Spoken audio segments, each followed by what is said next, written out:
ธุថ្ងៃនេះនាងខ្ញុំមានសទ្ធាជ្រះថ្លាមកចែករំលែកនៅកំណាព្យមួយមេដែល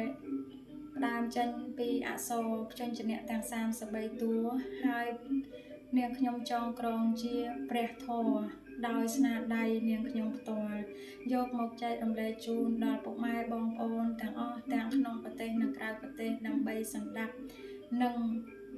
យកបុណ្យកុសលទាំងអស់គ្នាទៅតាមនិស្ស័យនិងឧបនិស្ស័យសូមអនុមោទនាកកៈកកើតខខៈខិតខំសំងំលាក់ខ្លួនកគិតគំនិតឲ្យបានមកមួនបំពួនលាក់ខ្លួនចងក្រងគម្ពីខខៈខខាំងខអ្នកចាញ់រាំងងអ្នកងើយមើលចចាំចាញ់មុខចចាសំរួលឆឆាប់ប្រែប្រួលទទួលយកបានចចាំជួបគ្នាឈប់វេទនាញញឹមគ្រប់ប្រាន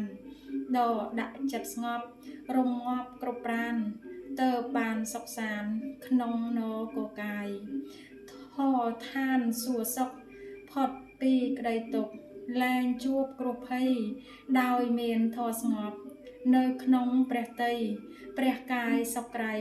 ដោយសារធម៌ស្ងប់ដោដាក់ដោដាំងព្រះធម៌នេះខ្លាំងចាញ់រាំងសត្រូវធននេះនិតចូលចិត្តកាយនេះអីកំបាំងសត្រូវមិនឲ្យបៀតខ្លួនតតាំងព្រះធម៌រងចាំនគរបានសោយសុខសានថថានឹងសុខបានដោយព្រះការមនុស្សលោកគ្រប់ប្រានសប្បាយព្រះទ័យតតៈតទៀមទុំរំថាបានសម្រាប់កិច្ចការអត់ធ្មត់ខន្តីគ្រប់ពេលវេលាដល់ពេលកាលណាតទួរត់ក្រៃណនិណនឹករំលឹកគ្រប់ប្រានដើរតាមលំអានកន្លងផ្លូវព្រះយកធម៌ខន្តីដាក់នឹងព្រះកេសគង់នឹងបានឈ្នះសត្រូវទាំងឡាយបអើយបបាំងបនេះតតាំងបាំងបិទរូបកាយមិនឲ្យសត្រូវពលមាទាំងឡាយមកបៀតព្រះកាយព្រះនាងបានឡើយផ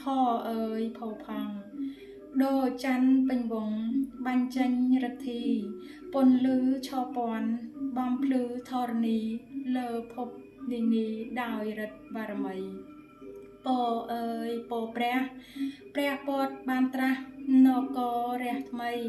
សាសនាព្រះពុទ្ធពិតមានតម្លៃរៀបមនុស្សប្រុសស្រីឲ្យមានចិត្តល្អផមយោរោរំលឹកឲ្យល្អលោកលីឲ្យបានវវិលជួបគ្នាសប្បាយគ្រប់ប្រាននគរនិបានសុខហើយសួស្តីហហៈហហាំងលលាក់លឡាំងអរហង្គខ្លាំងក្រៃនេះជាព្រះធម៌និងព្រះបាលីទាំង33តួនៃព្យញ្ជនៈសាធុនេះគឺជាព្រះធម៌ដែលផ្ដើមចេញពីអក្សរព្យញ្ជនៈទាំង33តួហើយនាងខ្ញុំចងក្រងជាកំណាព្យដែលផ្ដើមចេញដោយនាងខ្ញុំផ្ទាល់ដោយស្នាដៃនាងខ្ញុំផ្ទាល់ចែករំលែកជូនដល់ពុកម៉ែបងប្អូនសម្ដាប់បើសិនជាខុសឆ្គងរំលងដោយប្រការណាសូមពុកម៉ែបងប្អូនខន្តីនិងអភ័យទោសនេះគឺជាទឹកសទ្ធាជ្រះថ្លារបស់នាងខ្ញុំដែលចងក្រងដោយបញ្ញារបស់នាងខ្ញុំផ្ទាល់ដោយមានបុណ្យបារមីនៃព្រះនាងពៅស្រីយាងមកប្រោសប្រាប់នាងខ្ញុំសាធុសូមអនុមោទនា